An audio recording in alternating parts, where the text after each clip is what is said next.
खुलुमबाय, आं जनाली बर'। गोजोन फुंबिलिनि बयनिसिमबो गाहाम हामलायनायखौ जासिहरनाय थाबाय।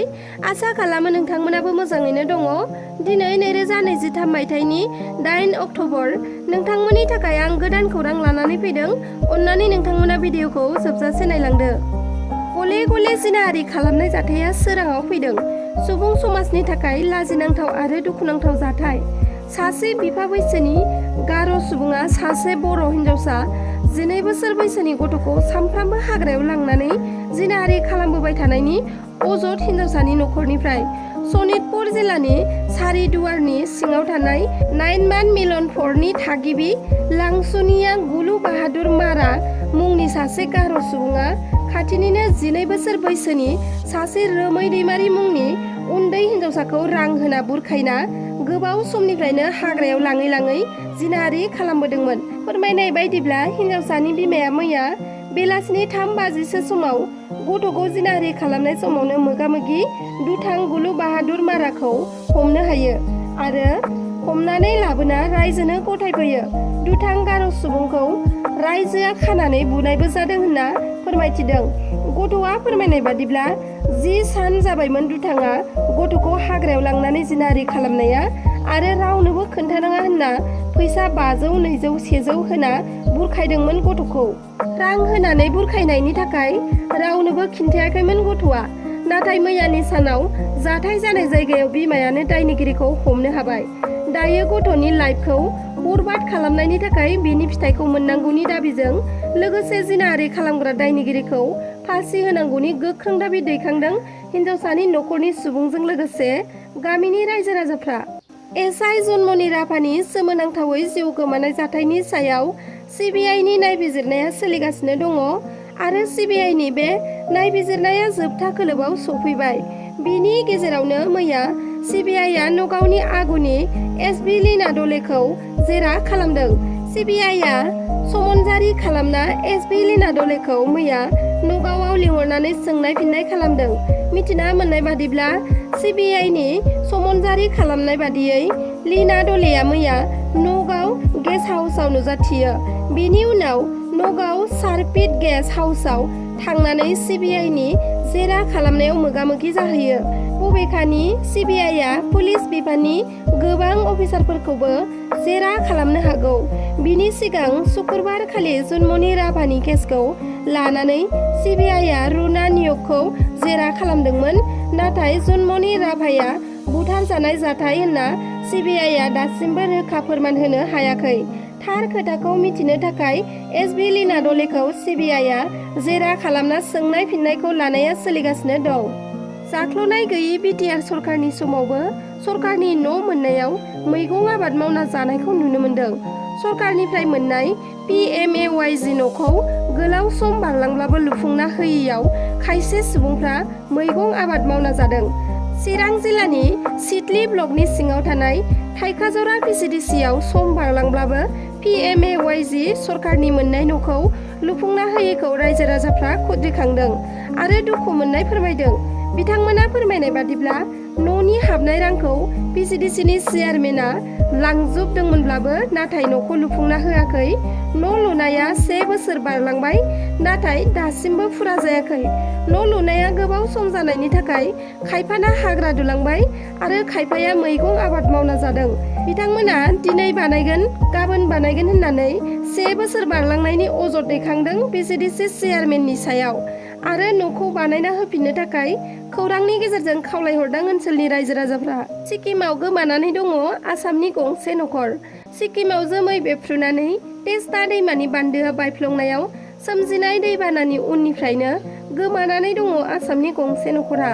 मख'नो गोनांदि सिक्किमनि माखासे ओनसोलाव दैबानानि गिख्रंथाव जाथायाव माखासे सुबुंफोरा गोमानानै दङ। गिख्रंथाव दैबानानि उनाव सा 142 सुबुंफोरा गोमानानै दङ होनना मिथिना मोननाय जादों। नलबारि जिल्लानि नखराबो सिक्किमाव गोमानानै दङ होननानै खौरां मोननाय जादों। रिपर्ट बादिब्ला नजरुल इस्लाम आरो मुकुता आहमेदा बिनानावखौ लोगोआव लानानै थांनाय 1 अक्ट'बर खालि सिक्किमाव बेरायनो थांदोंमोन। नाथाय दैबानानि उननि समनिफ्रायनो बिसोरो दासिमबो गोमानानै दङ आरो नखरनि सुबुंफोरा बिसोरनि जेबो खौरां मोननो हायाखै होनना मिथिना मोन्दों।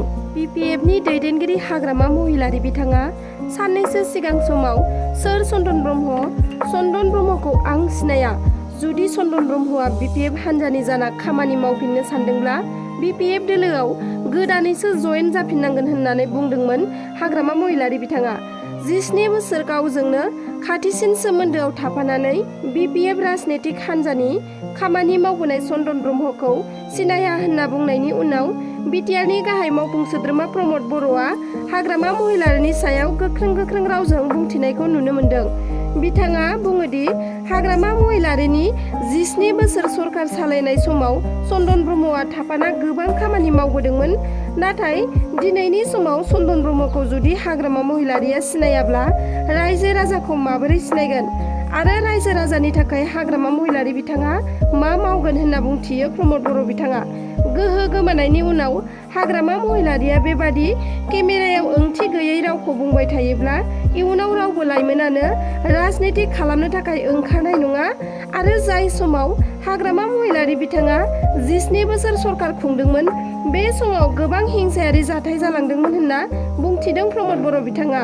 आरो बेल' नङा, सोर मा गानदों, सोर मा जादों बेफोरखौ लानानै बुंबाय थास्लायस्लाय आइजोफोरा जि दानाय, आबादारिया आबाद मावनाय, सोरबा दाउ फिनाय, सोरबा स्पर्ट्सआव मोजां खेला गेलेनायफोरखौ हाग्रामाया दिन्थियालासिनो आबां जाबाङाव समखौ बारहोनायनि अनगायै जेबो जानाय नङा होननानै बुंथियो प्रमद बर' बिथाङा। फिसा हिन्जाव सासे जोनोम होयोब्ला बिमा आरो बिफाया मोननो हागोन नोगोद 2 लाख रां।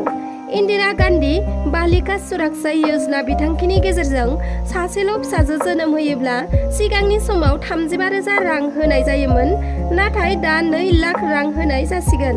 बे गोजोनथाव खौरांखौ फोसावदों हिमाचल प्रदेशनि सरकारा। फोरमायथिनो गोनांदि बे समाव कंग्रेसनि सरकारा सोलिगासिनो दं, जायनाखि फिसाजो हिन्जावसाफोरखौ नायसननाय जायो। जेरै गोरबोआव थानाय गथ'साखौ बिमा बिफाया हिन्जावसा होनना मिथियोब्लानो बुथारनाय जायो आरो खायफाया जोनोम जाखांनायनि उनावबो बुथारो, नङाब्ला गोबां नासयो। बेनिखायनो फिसा हिन्जावफोरखौ रैखाथि होनो थाखाय बे गिदिर थांखिखौ लादों हिमाचल प्रदेशनि सरकारा। सासेल' फिसाखौ जुदि जोनोम होखांनायनि उनाव बिमा बिफाया फिसा खांबावला होनना थांखि लायोब्ला बे 2 लाख रांखौ मोननो हागोन आरो सानै फिसाजो मोनखांनायनि उनाव जुदि गुबुन फिसा खांबावला होनना थांखि लायोब्ला 1 लाख रांखौल' मोननो हागोन होनना फोसावदों हिमाचल प्रदेशनि सरकारा। NHPCनि पावार हाउसआव गिख्रंथाव जाथाय जानाया सोराङाव फैदों। थांनाय 30 सेप्तेम्बर खालिनो जादों बे गिख्रंथाव जाथाया। मिथिनो हानाय बादिब्ला NHPCनि पावार हाउसआव पाइप बेफ्रुनानै 4 लेबारा गोब्राब जोखोम जादों। जोखोम जानाय 4बो लेबारा गोब्राब हालोदाव दङ आरो बिसोर 4खौबो फाहामथाय होगासिनो दङ। नाथाय बे गिख्रंथाव बेफ्रुनाय जाथायखौ NHPCनि खुंथाया खोमानो नाजादोंमोन होननानै गोख्रों अजद सिखांदों। अब्लाबो खौरां बिजोङाव खौरां फोसावनायनि उनाव बे गिख्रंथाव जाथाया सोराङाव फैदों। रिपर्ट बादिब्ला थांनाय 30 सेप्तेम्बर खालि पावार हाउसनि मोनसे कनक्रिट पाइपआ बेफ्रुनानै 4 लेबारा होसिनजादोंमोन। बे जाब्रबथायनिफ्राय 4 लेबारखौ गोब्राब हालोदाव बोखांनानै ठिकादारआ देहा फाहामसालियाव लांनानै फाहामथाय होनाय जायो। दिनैनि खौराङा बेखिनियानोमोन। नोंथांमोना आंनि खौरांखौ नायजोबलांनायनि थाखाय रोजा रोजा साबायखर थाबाय। जुदि आंनि चेनेलखौ नोंथांमोना साबस्क्राइब खालामनानै लायाखैब्ला अन्नानै साबस्क्राइब खालामनानै लादो, जाहाथे आंनि गोदान भिडिअ एंगारोब्ला नोंथांमोनाव सौहैनो हानाय बादि। लोगोसे लाइक, शेयार, कमेन्ट खालामनो दाबाव। गोजोन्थों।